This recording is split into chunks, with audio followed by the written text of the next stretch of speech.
en un lugar especial, privilegiado, que fue un apóstol llamado Simón, a quien luego él denominó Pedro. Ya dedicamos un programa a ver cómo se da ese primado de Pedro, pero recordemos algunas escenas. Cuando Cristo le dice, tú eres Pedro y sobre esta piedra edificaré mi iglesia.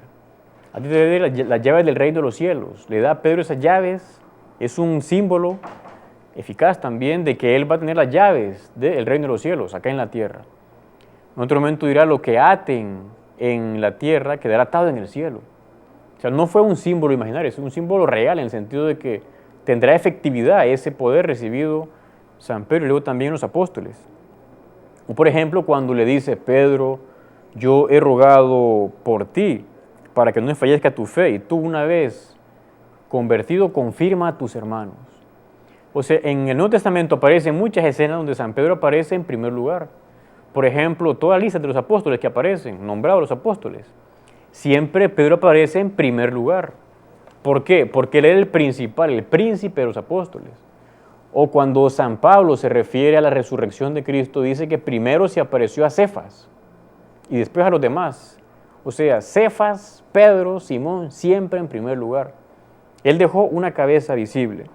Luego Cristo, aparte ya de ese grupo de apóstoles, el Señor, digamos que da efectividad a lo que van a hacer con su muerte en la cruz. También con la muerte en la cruz, Cristo va fundando a su iglesia. Ahí el Señor, decimos con el Concilio Vaticano II, que del costado abierto de Cristo en la cruz nació el sacramento admirable de toda la iglesia. Ahí Cristo con su muerte va a dar eficacia a lo que ellos van a hacer después los apóstoles. Y por supuesto con su resurrección. Cristo al resucitar, de nuevo convoca y reúne a aquellos hombres para que como una comunidad, una iglesia, puedan llevar su salvación a todas las naciones. Y finalmente decimos que esa iglesia nace o comienza a caminar el día de Pentecostés. Ya hablamos de Dios Padre o de Dios en general, como tenía esa idea de salvarnos formando un pueblo. Dios Padre, luego Dios Hijo entra, viene y constituye esa iglesia.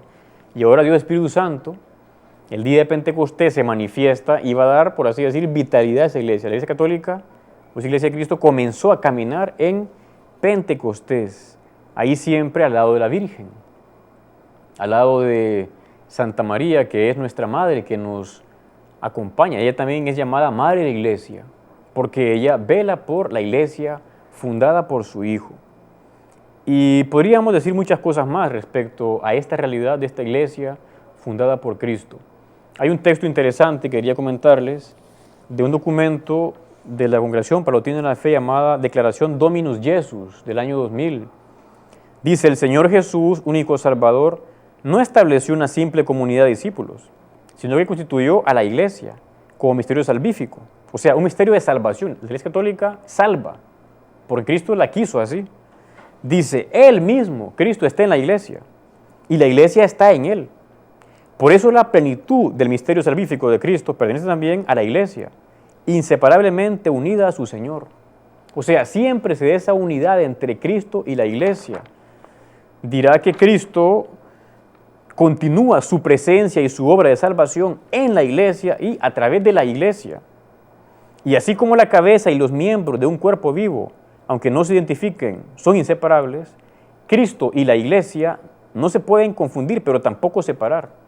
Y forman el único Cristo total, cabeza y miembros, cabeza y cuerpo. De hecho, ya en el Nuevo Testamento aparece esta idea de la iglesia. Por ejemplo, usted ha leído, aparece muchas veces, pero por citar algunos textos, en la carta de los Colosenses, San Pablo dice, completo en mi carne lo que falta a la pasión de Cristo en favor de su cuerpo, que es la iglesia. O sea, estamos en la época del Nuevo Testamento, ya se habla de esa iglesia que es cuerpo de Cristo. O sea, es unidad. Cuando uno dice, yo sigo a Cristo, pero no a la iglesia, no es correcto eso. Siga a Cristo y a su iglesia, porque Él está siempre unido con su iglesia, que es su cuerpo. En la carta a los Corintios, también dice San Pablo, en 1 Corintios capítulo 12, dice, ahora bien, vosotros sois el cuerpo de Cristo, y sus miembros cada uno por su parte. Vemos ahí esa unidad siempre entre Cristo, que es la cabeza, y su cuerpo, que es la iglesia. Sin embargo, hubo más adelante, en el transcurso de los siglos, divisiones en la iglesia. Uno fue en el año 1054, cuando buena parte de los cristianos del lado oriental de Europa dejaron de seguir la autoridad del Papa. Ahí pasaron muchas cosas, a veces con culpa de ambas partes. Nacen los que se llaman los ortodoxos, que creen todo igual que los católicos, menos que no ven al Papa como el pastor de toda la iglesia, pero creen en la Virgen, en la confesión, en la Eucaristía, en todo. Digamos, son como los más cercanos a nosotros, los ortodoxos, y ojalá que dentro de poco nos unamos. Y en el siglo XVI aparece Martín Lutero, un sacerdote católico que al ver unas cosas que no estaban bien en la Iglesia católica, él quiso como reformarlas. Pero digamos que se pasó porque en vez de reformar quitó muchas cosas que eran auténticas de Cristo. Con Martín Lutero van a surgir los protestantes.